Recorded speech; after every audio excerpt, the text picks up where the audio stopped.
Good morning, everybody. This is your friend Zeke. I'm here to teach you again.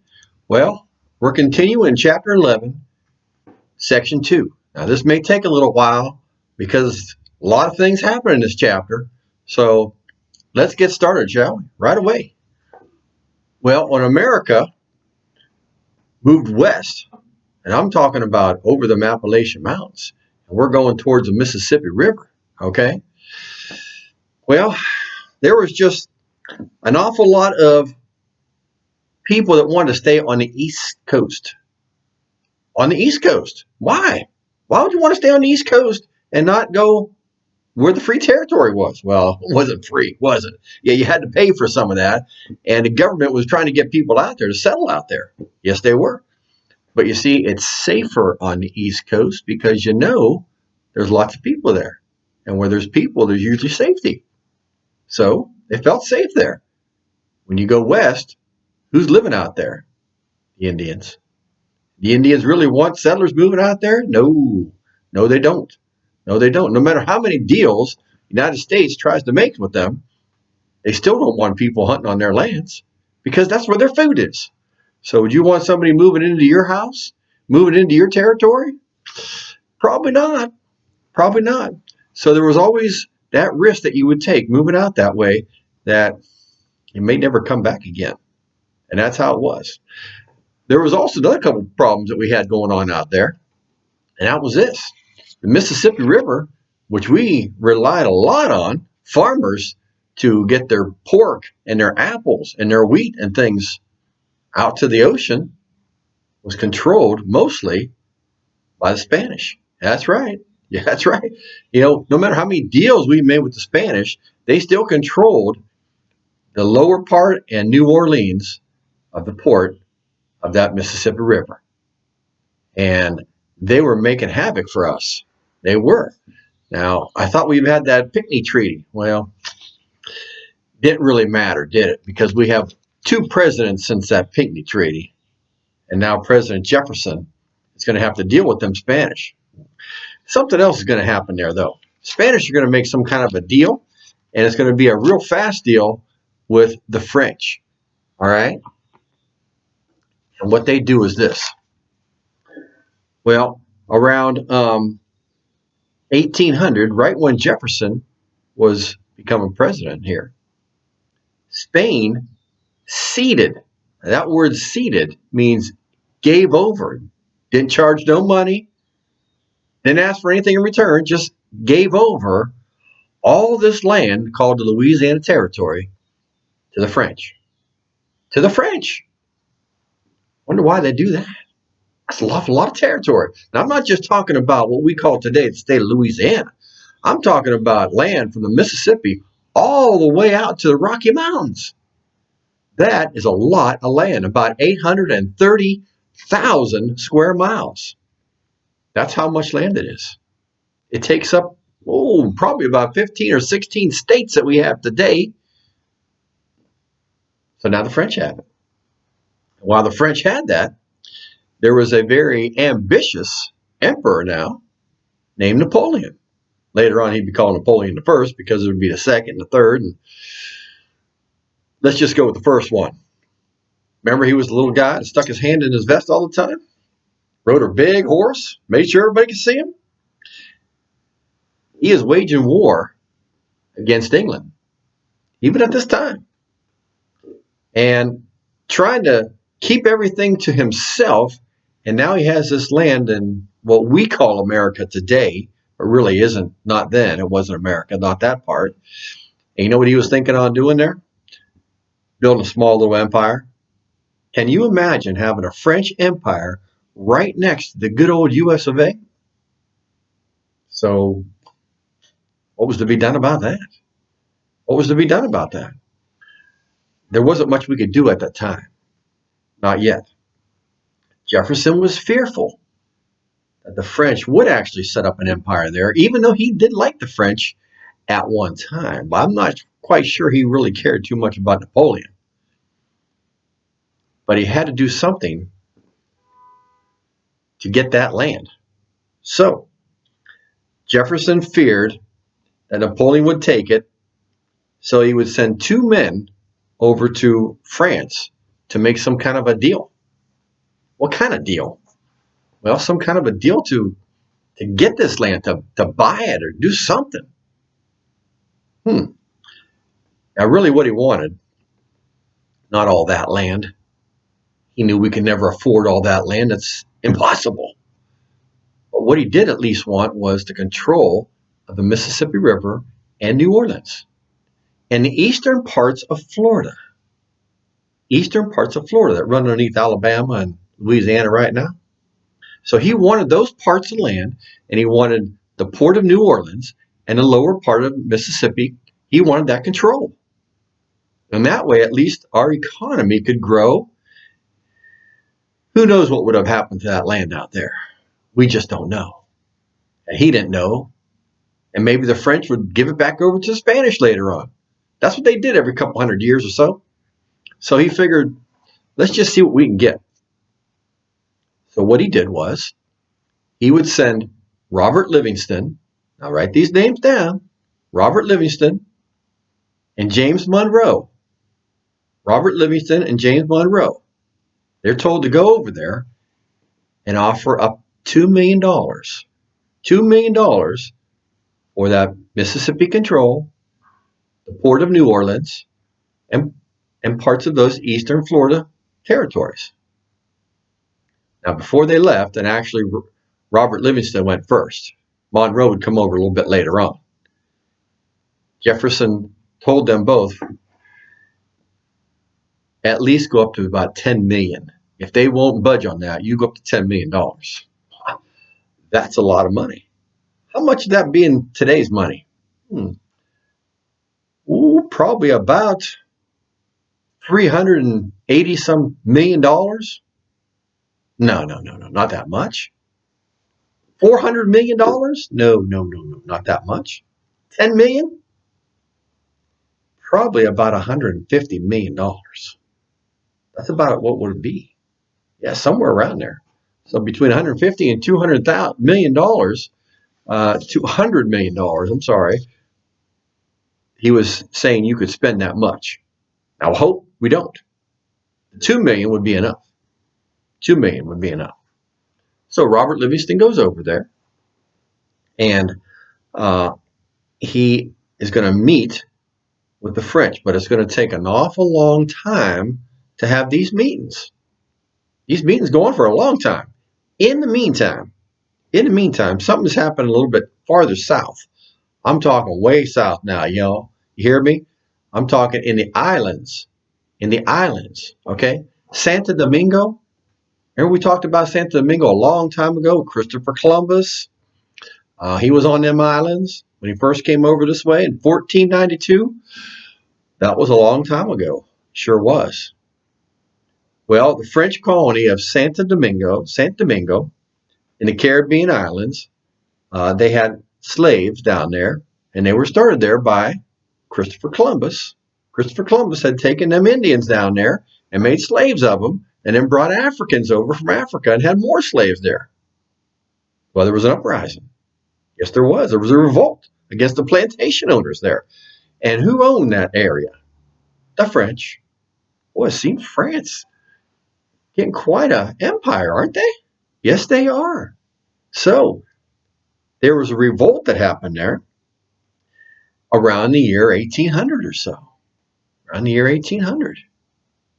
Now, this man, Toussaint Louverture, was an ex-slave. He rose up and he won a couple battles, had a military behind him, and some of the French plantation owners actually supported him, and he took over all of Saint Dominique.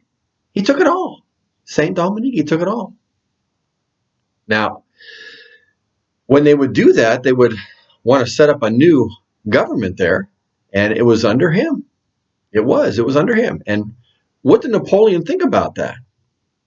Well, he figured maybe they'll help us to fight the British. And they did. And they supported Toussaint Louverture and Saint Dominique. They supported him for a while. Okay, for a while. Then Napoleon decided to take over the island again. See, the British fighting had stopped a little bit. So in 1801, he took over the island again. And the army arrested Toussaint Louverture.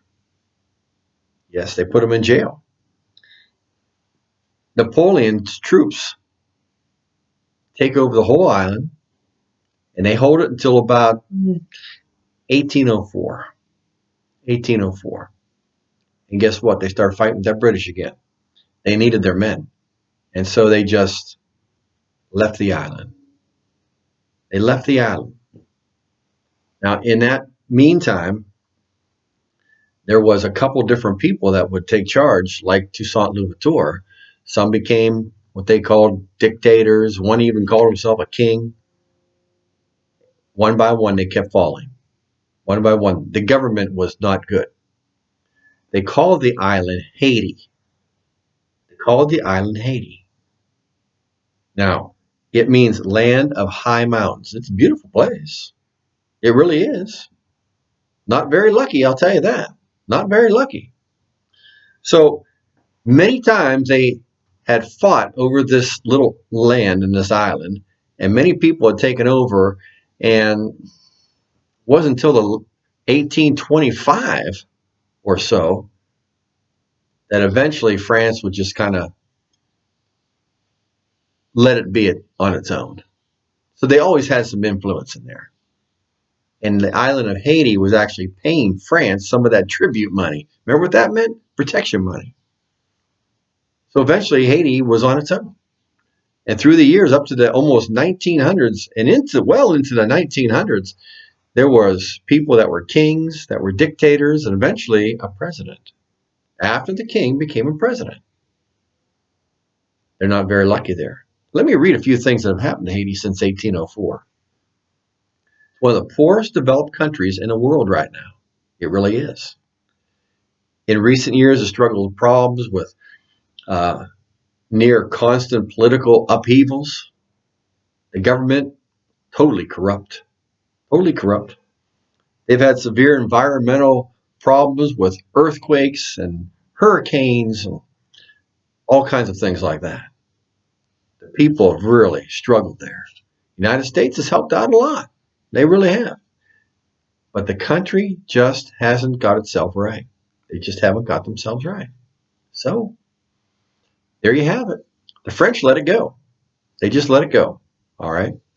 There is a lot of French influence there, including the education. It's done in French. A lot of the cooking, a lot of the cuisine there. A lot of things they do still has a lot of that French influence. So the French kind of left, but they kind of didn't leave. Just the way it is. But anyway, that's not American history. That's Haiti history. Let's get back to some American history. What happened? That was just a little sideline. What about this man going over there, this Robert Livingston, going over there to France? Well, when he went over there, he met with a few people. Yeah, he did. When they started talking about the southern part or the lower part of the Mississippi River and New Orleans, the negotiators for France said, well, how much would you give us for the whole darn thing? Well, what do you mean, whole thing? All Louisiana territory. All that Louisiana territory. We don't have enough money for that. Well, we only want $22 million for it. $22 million! Well, that's a lot of money. So, you see, Napoleon decided to sell it. Why does he want to sell it? Because he's fighting the British again. And when he's fighting the British, this is around 1803 or so, he's fighting the British. He needs his men. He needs his men back. So he said, well, so much for the empire over in North America. Let's just get rid of it. We can't control everything.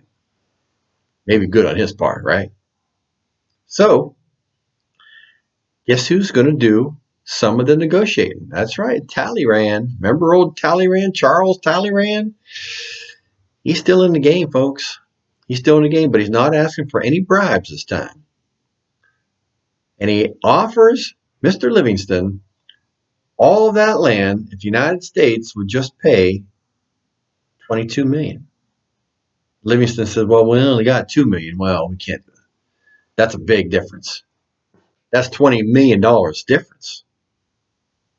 By this time, Monroe comes over now, and he tells Monroe, listen, they want to sell us this whole big section of land.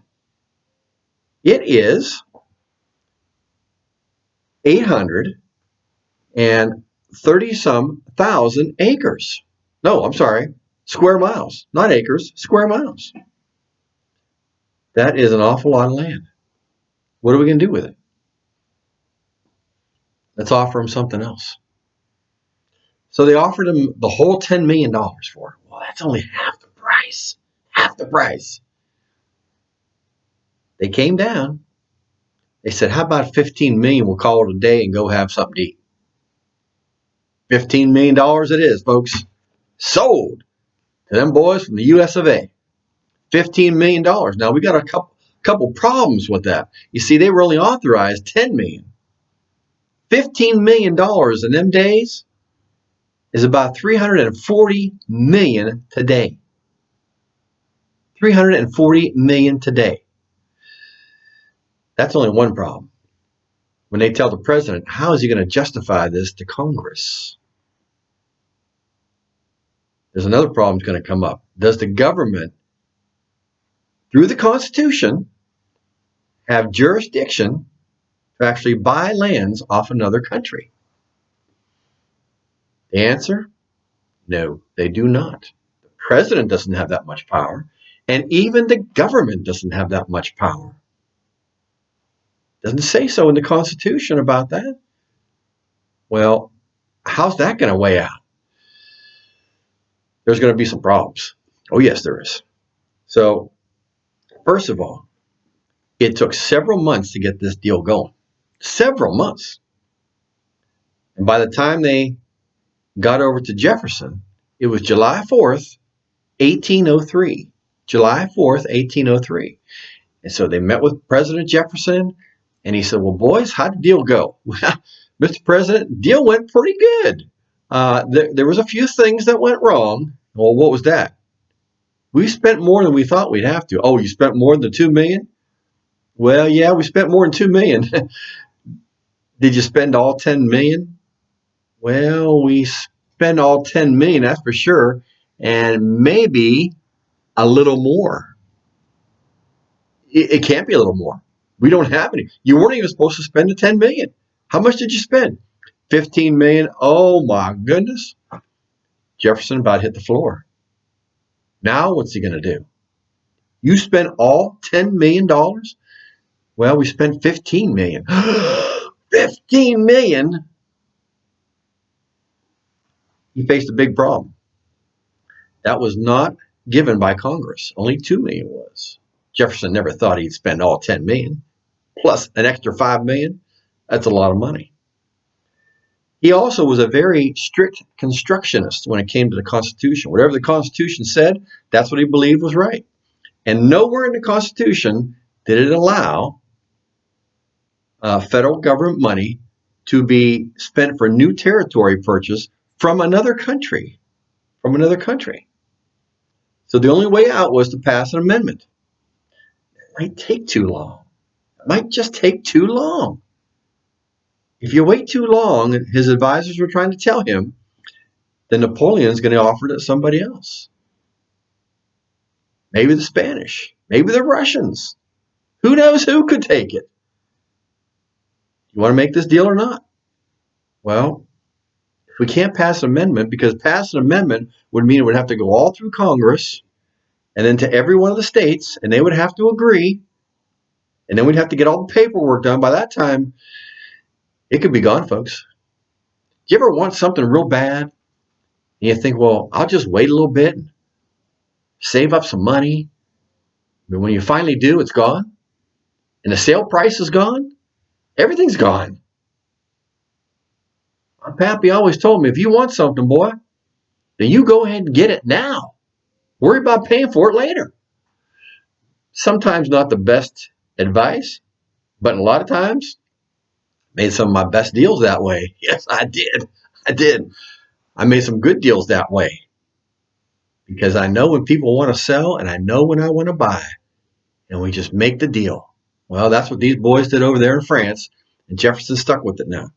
So advisors is worried, waiting too long, the deal's going to be off. So Federalists, the Federalists, they were still in the Congress. Federalists feared that this would increase the power of the South by adding more slave states. Come on now, folks.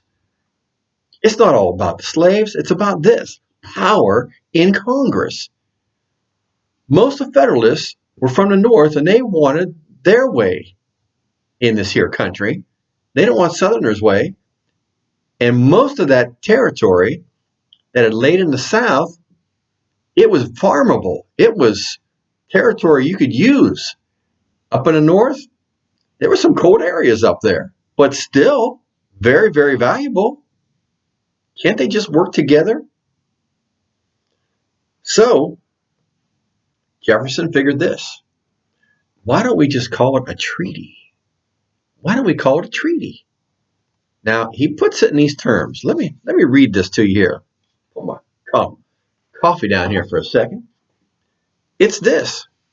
Jefferson says, while the property and sovereignty of the Mississippi and its waters secure an independent outlet for the produce of the western states, the fertility of the country and its climate and extent promise in due season important aids to our treasury. Here's what Jefferson was thinking. We could sell that land piece at a time.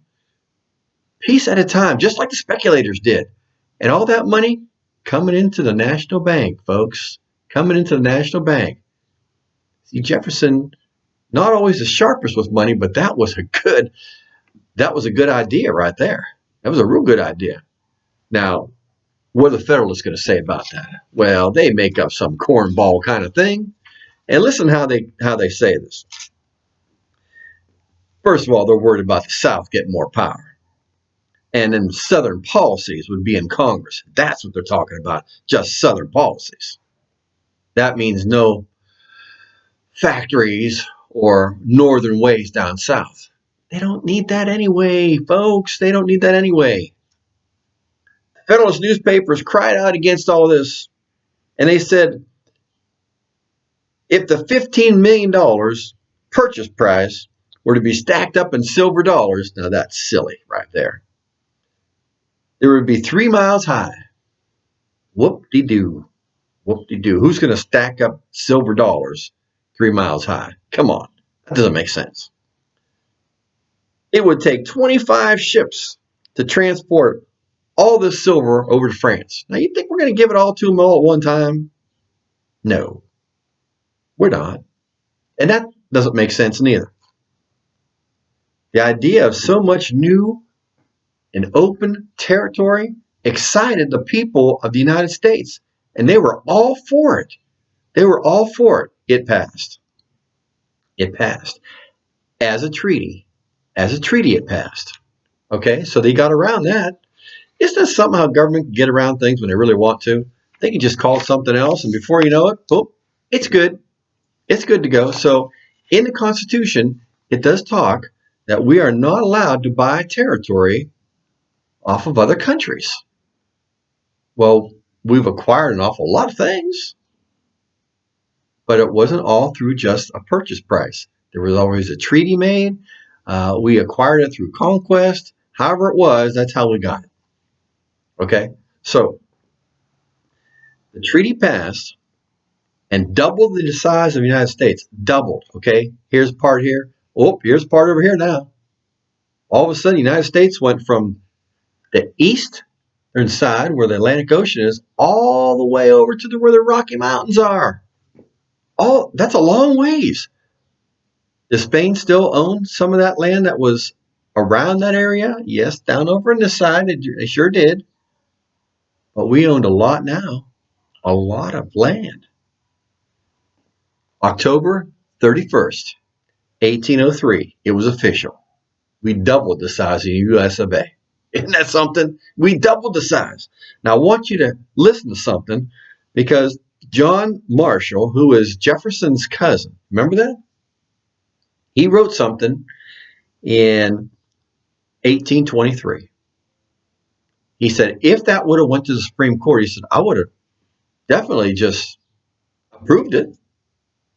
Even though it's not constitutional, it is through a treaty. So listen to what John Marshall says, and he really supports Jefferson's idea. Now, Jefferson wasn't dead yet when he said this, neither.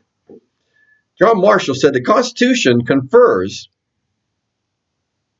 absolutely on the government of the Union the powers of making war, of making treaties.